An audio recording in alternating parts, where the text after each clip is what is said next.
Um, I got an email today from Cynthia in San Jose, California.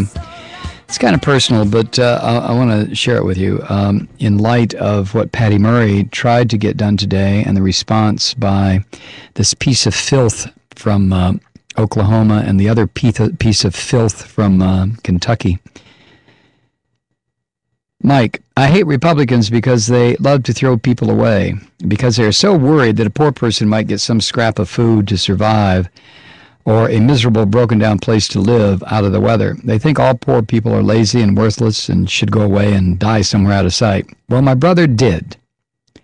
I wrote to you about him over the Memorial Day weekend as he died on May 30th. I don't know if you saw that email, but my brother was a Vietnam vet. A conscientious objector who did not carry a gun, but instead carried a medical kit. He was a battlefield medic, and he won 3 Bronze Stars, 2 Purple Hearts, and a 4th medal for bravery under fire that he never bothered to retrieve.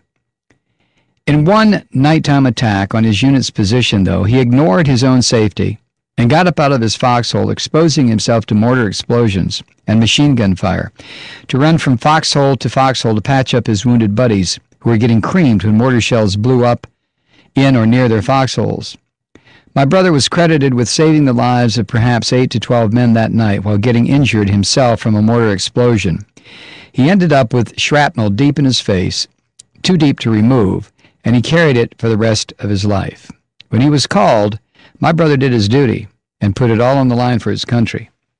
But when push came to shove throughout his life, this country was not there for him. He worked hard, did his best for every employer he worked for, and was rewarded with being laid off whenever management needed to squeeze more profit.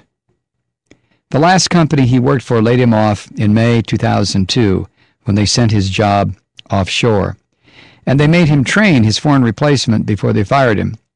He never found a good job again and was reduced pretty much to poverty from that point on.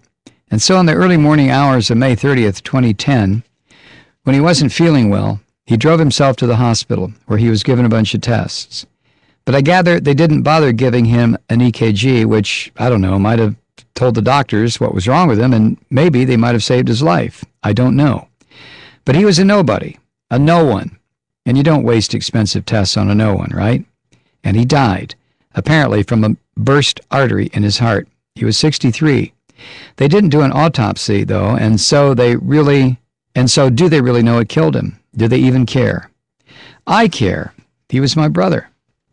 And then I think of this piece of crap Cheney, who just went to the hospital when he wasn't feeling well, the draft-dodging piece of crap, who had other things to do when the country called.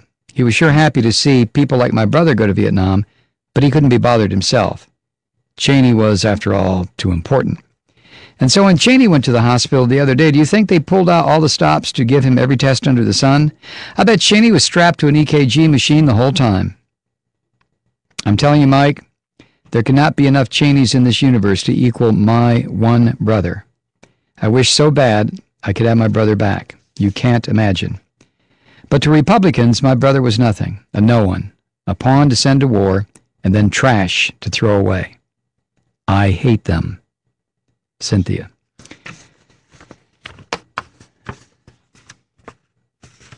Imagine, truth seeker, how many times a similar story could be told about somebody who was forced back then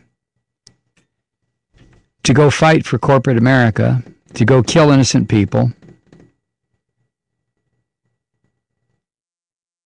and after we were defeated, came back to the United States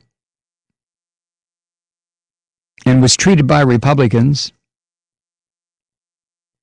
as if he, for the most part, he's, or occasional she in Vietnam, didn't exist. But this is what Republicans do. Every single Republican on earth is a coward, is a filthy coward. That's first and foremost. They're afraid of everything. They hunt in packs. They're like predators. You take them out one at a time and they just pee their pants. They just, ah!